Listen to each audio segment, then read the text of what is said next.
ತುಮಕೂರು ನಂದಿಹಳ್ಳಿ ಮಲ್ಲಸಂದ್ರ ವಸಂತ Narasapura bypass ರಸ್ತೆ 4 ಪಥ ನಿರ್ಮಾಣ ವಿರೋಧಿಸಿ ಅಧಿಸೂಚನೆ ವಾಪಸ್ಗೆ ಆಗ್ರಹಿಸಿ ಯೋಜನೆ ಪ್ರದೇಶದ 46 ಹಳ್ಳಿಗಳ ರೈತರು ತುಮಕೂರಿನಲ್ಲಿ ಪ್ರತಿಭಟನೆಯನ್ನ ಮಾಡಿದ್ದಾರೆ. ನಂದಿಹಳ್ಳಿ ಮಲ್ಲಸಂದ್ರ ವಸಂತ ನರಸಾಪುರ ಬೈಪಾಸ್ ರಸ್ತೆ ವಿರೋಧಿ ಹೋರಾಟ ಸಮಿತಿ ನೇತೃತ್ವದಲ್ಲಿ ರೈತರು ನಗರದ ಟೌನ್ ಹಾಲ್ ವೃತ್ತದಿಂದ ಪ್ರತಿಭಟನಾ ಮೆರವಣಿಗೆಯನ್ನ ನಡೆಸಿದ್ದಾರೆ.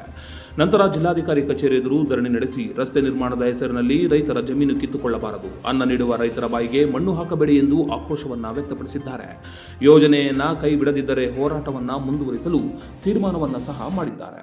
ಇದೇ ಸಂದರ್ಭದಲ್ಲಿ ಮಾಜಿ ಶಾಸಕ ಎಚ್ ನಿಂಗಪ್ಪ, ಗೋವಿಂದರಾಜು, ಯಶವಂತ್, ಸ್ವಾಮಿ, ಕಂಬೇಗೌಡ, ಉಮೇಶ್, ಶಂಕರಪ್ಪ ಸೇರಿದಂತೆ ಸಾವಿರಾರು ರೈತರು ಹಾಗೂ ಹಲವು ಸಂಘಟನೆಯ ಪದಾಧಿಕಾರಿಗಳು ಹಾಜರಿದ್ದರು. 2013ರ ಆಹಾರ ಭದ್ರತೆಯ ಕಾಯ್ದೆಯ ಎಲ್ಲ ನಿಯಮಗಳನ್ನ ಗಾಳಿಗೆ ತೂರಿದ್ದಾರೆ. ಯಾವುದೇ ರೈತರಿಗೆ ನೋಟಿಸ್ ಕೊಟ್ಟಿಲ್ಲ, ಮತ್ತೆ ಅವರನ್ನು ಕರೆದು ಕೂರಿಸಿ ಚರ್ಚೆ ಮಾಡಿಲ್ಲ. ಮತ್ತು ಇದು ಬಹಳ ಫಲವತ್ತಾದಂಥ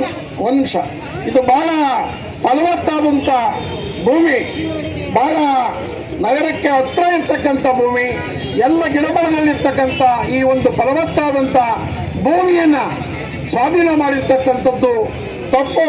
ಇದು ಕಾನೂನಿನ ವ್ಯಾಪ್ತಿಯಲ್ಲಿ, ಏನು ಭೂಸ್ವಾಮ್ಯ ಕಾಯ್ದೆಯ ವ್ಯಾಪ್ತಿಯಲ್ಲಿ ಬರೋದಿಲ್ಲ. ಒಂದು ವೇಳೆ ಕಾನೂನಿನ ನಿಯಮಗಳಿಗೆ ಅನುಸಾರವಾಗಿ ಸ್ವಾಧೀನ ಮಾಡದೇ ಆದರೆ ಈ ಭೂಮಿಯನ್ನು ಸ್ವಾಧೀನ ಮಾಡಲಿಕ್ಕೆ ಖಂಡಿತ ಬರೋದಿಲ್ಲ. ಚಾಲುಕ್ಯ ನ್ಯೂಸ್, ಜನರಿಗೋಸ್ಕರ.